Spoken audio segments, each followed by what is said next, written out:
Halo, selamat datang di pembelajaran kali ini dengan saya, Bapak Muhammad Abrito. Kali ini kita akan belajar tentang pencemaran lingkungan. Nah, langsung saja, apa sih pencemaran lingkungan itu? Pencemaran lingkungan adalah masuknya atau dimasukkannya makhluk hidup, zat, energi, dan atau komponen lain ke dalam lingkungan hidup oleh kegiatan manusia sehingga kualitasnya turun sampai ke tingkat tertentu yang menyebabkan lingkungan hidup tidak dapat berfungsi sesuai dengan peruntukannya. Maksudnya ini, kita manusia ini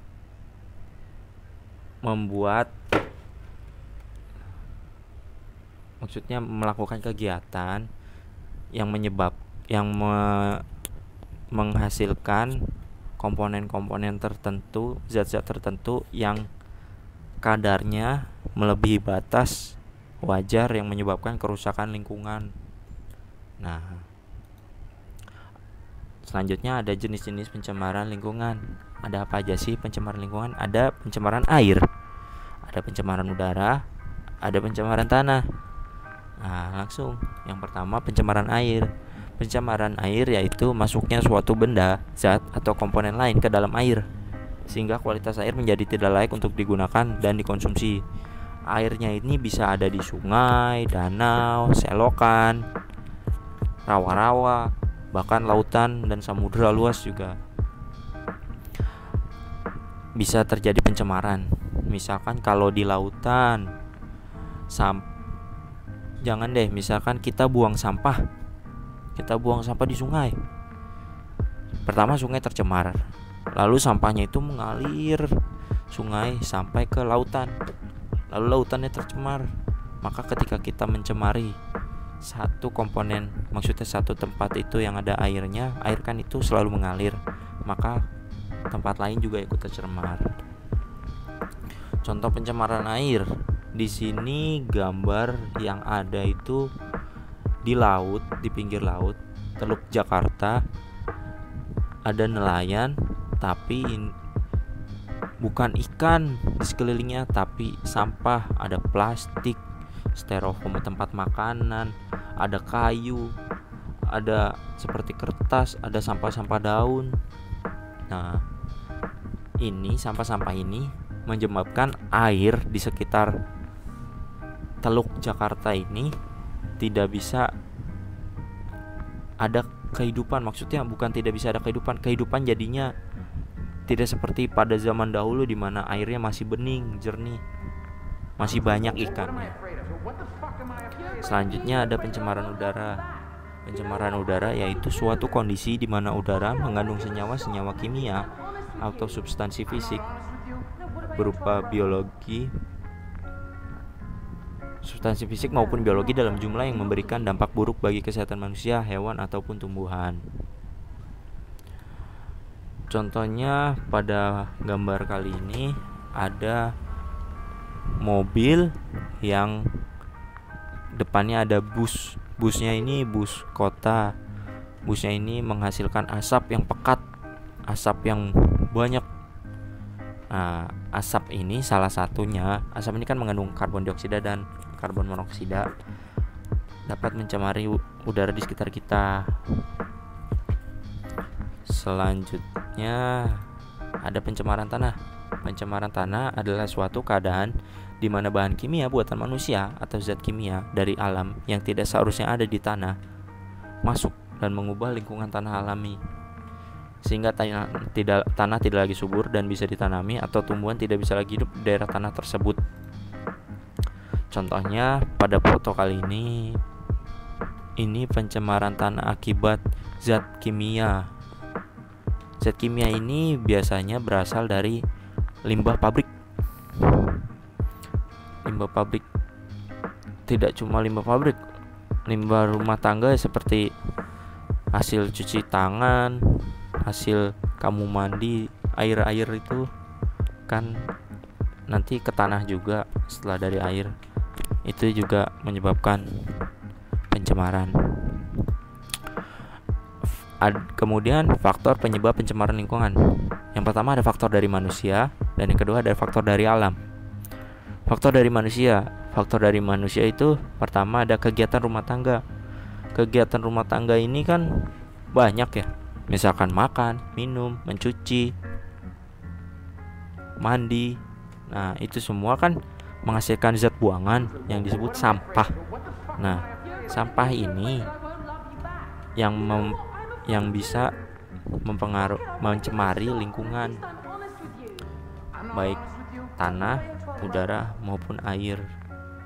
Selain itu, kegiatan rumah tangga, misalkan ayah kamu atau salah satu anggota keluarga kamu merokok. Nah, merokok itu juga menyebabkan pencemaran lingkungan.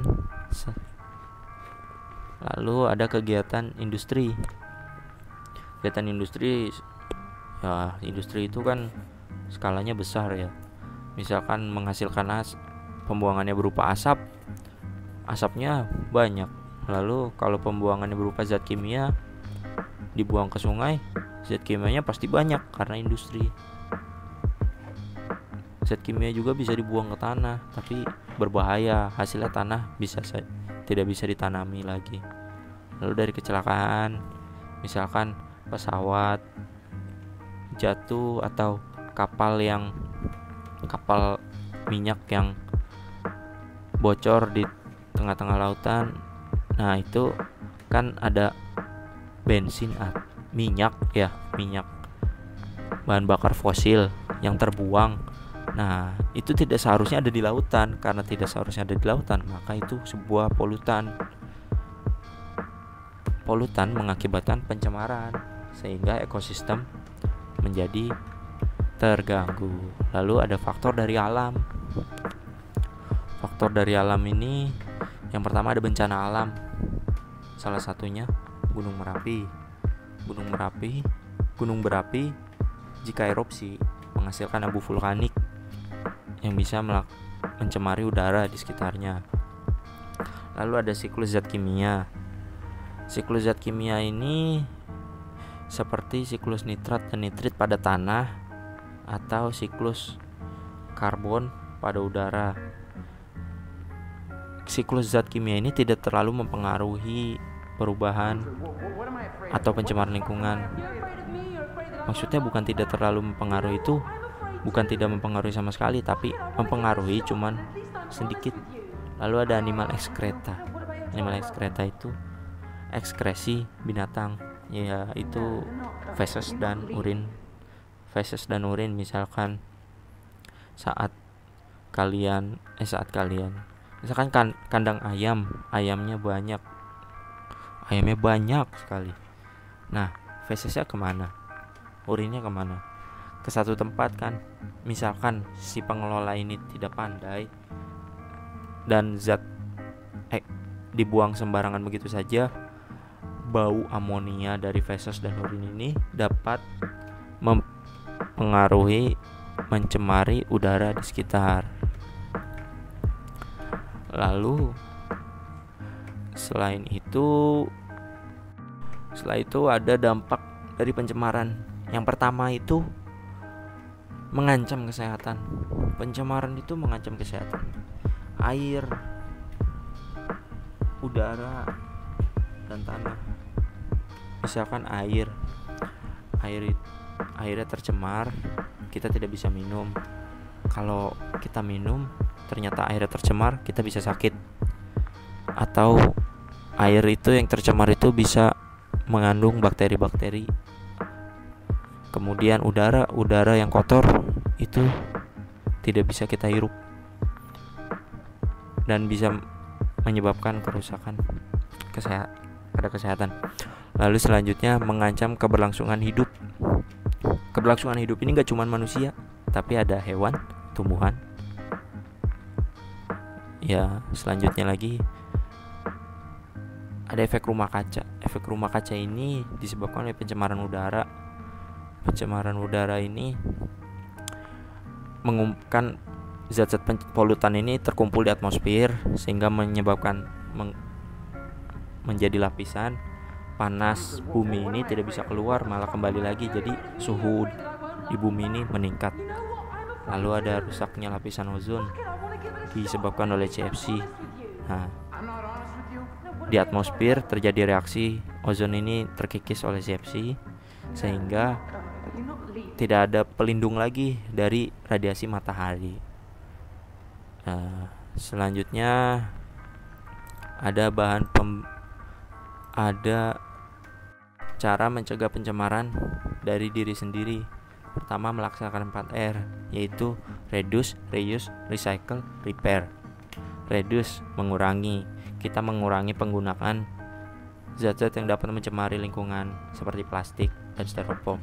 Reuse, kita menggunakan kembali. Misalkan ini kertas udah nggak kepake. Misalkan kita punya kantong plastik, nggak langsung kita buang, tapi kita kumpulin, mungkin bisa buat bungkus yang lain, bisa buat beli lagi di Indomaret. Misalkan Indomaret sekarang kan udah nggak ngasih kantong plastik. Lalu reduce, reuse, recycle, kita mendaur ulang. Misalkan koran numpuk, daripada numpuk gitu aja terus dibuang, lebih baik kita daur ulang. Misalkan kita membuat hiasan patung dari koran. Nah, lalu tidak menyisakan makanan maksudnya ya jangan menyisakan makanan, karena limbah makanan juga terhitung sebagai pencemaran. Lalu melakukan pola hidup hemat energi, karena energi dibuat oleh pembangkit listrik ada yang tenaga uap, batu bara, yang menghasilkan pencemaran lingkungan yang sangat hebat. Jadi selama kita menghemat energi, kita mematikan lampu ketika tidak digunakan, mematikan TV ketika tidak digunakan, mematikan pokoknya barang elektronik ketika tidak digunakan, maka kita sudah mencegah pencemaran lingkungan. Lalu memberi produk yang ramah lingkungan. Produk-produk ramah lingkungan seperti tote bag untuk berbelanja itu salah satunya. Ya, sudah sampai sini saja. Sekian pembelajaran kali ini. Kurang lebihnya mohon maaf. Selalu semangat. Semoga pandemi cepat kelar, cepat selesai, dan kita bisa berjumpa di ruang kelas. Terima kasih. Wassalamualaikum warahmatullahi wabarakatuh.